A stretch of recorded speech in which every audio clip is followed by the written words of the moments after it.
Ainda sobre esse assunto todo, um estudo da Fundação Oswaldo Cruz aponta que em 12 estados e no Distrito Federal, a ocupação dos leitos de UTI está acima de 80%. Vamos conversar então com o coordenador do Observatório Covid-19 da Fiocruz, o Daniel Vilela. Daniel, boa noite, bem-vindo ao Expresso CNN. Aqui Mona Lisa falando, você me ouve bem? Boa noite, Mona Lisa, sim, ouço muito bem. Bom, Daniel, vamos lá. A gente está noticiando hoje aqui bastante essas medidas restritivas, né, adotadas por governadores, por prefeitos. E eu quero te perguntar, muito sinceramente, esperando aí a sua resposta.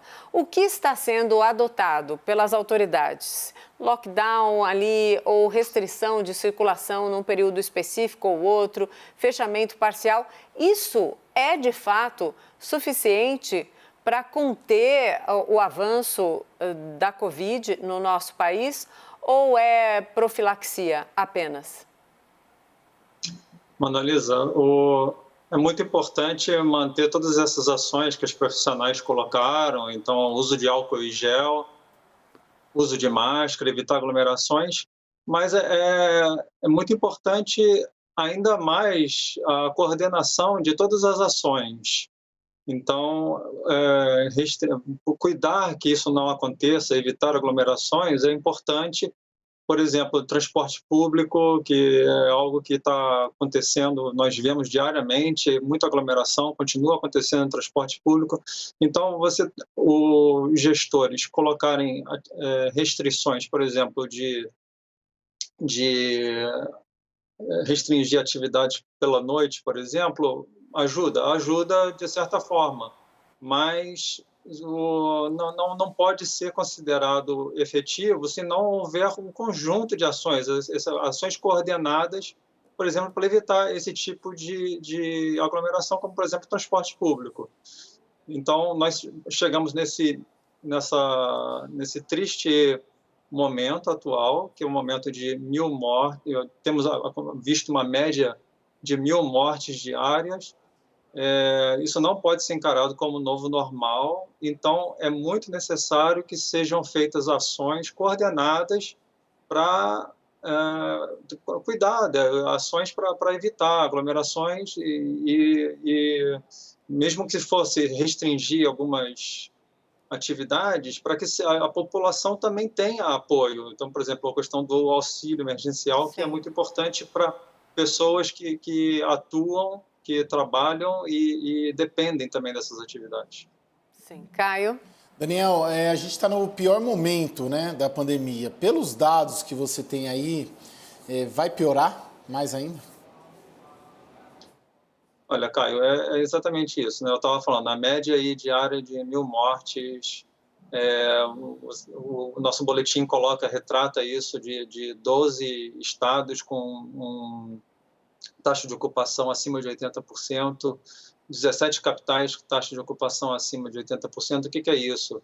Se eu tenho 80% de cada 10 leitos de UTI, é 8 ou mais que estão ocupados. Alguns estados chegam a mais de 90%. Então, se houver qualquer aumento, isso pode criticamente saturar o sistema, quer dizer, não dar conta. Isso era uma preocupação no início da pandemia, dessa questão do sistema de saúde poder absorver. Então, assim, se não forem tomadas ações coordenadas, pontuais, observando bem essa questão dessas atividades, pode ser que esse patamar se mantenha, esse número se mantenha, ou mesmo que aumente, o que seria lamentável. E o número de casos aumentando, vai ter um aumento de número de casos graves e, infelizmente, de óbitos, e que vai acarretar nessa maior até demanda no sistema de saúde. Sim, Daniel, está evidente que coordenação federal não há, né? O Plano Nacional de Imunização, ele não deslanchou. A gente tem, inclusive, erros de logística acontecendo, mandando vacina que era para um lugar, para o outro, faltando vacinas, vacinação interrompida, uma quantidade pífia de doses no nosso país por uma série de razões que todos sabem muito bem. Mas eu quero te perguntar, diante desse quadro, diante dessa constatação, diante do que é a realidade brasileira, se as pessoas continuarem circulando para lá e para cá, por exemplo, você apontou agora a questão do transporte público e essas mutações aí do vírus, que a gente não sabe direito como é que essas mutações se dão no organismo das pessoas, né? Que são mais contagiosas, sim, mas atingem que grupo? Se são mais letais? As dúvidas ainda são muito grandes. O que está no horizonte de verdade sobre a pandemia no nosso país se a gente continuar do jeito que a gente está? Esse daí é um ponto muito importante, Mona Lisa. A questão das variantes tem uma série de perguntas que ainda estão no ar. Então, Sim. você colocou essa questão da da transmissibilidade dessas variantes, da questão da gravidade dos casos, se vai levar mais a óbitos ou não. Isso tudo está sendo averiguado no momento em muitas pesquisas, mas o que é certeza é que com o aumento de circulação, aumenta a taxa de contágio, é mais oportunidade para o vírus se multiplicar, então acontecem mais mutações e podem mais variantes surgir. Então, quer dizer, é uma questão de evitar ao máximo. Você falou também sobre a questão da vacina.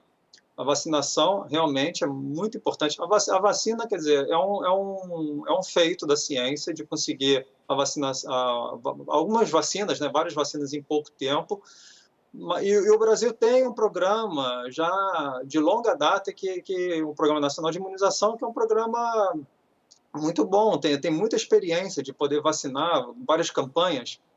E agora nós estamos, mas realmente é fato, como você colocou, que o número de doses está insuficiente, está chegando de uma forma lenta, tem que conseguindo cobrir apenas grupos prioritários no momento, e ao passo que seria necessária uma cobertura muito mais ampla para ter maior proteção, para ter um número de casos muito menor do que o que acontece atualmente. Sim, Então, Daniel. quer dizer, está faltando tudo isso nesse momento.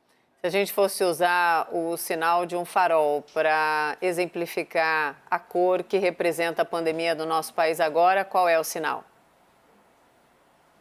O sinal é vermelho, porque nós estamos com esse nível de taxa de ocupação dos hospitais.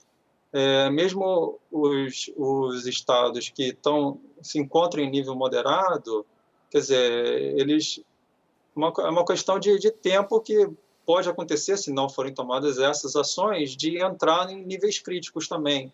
Então, assim, nenhum lugar está em nível confortável. Sim. Quando as pessoas falavam sobre a questão a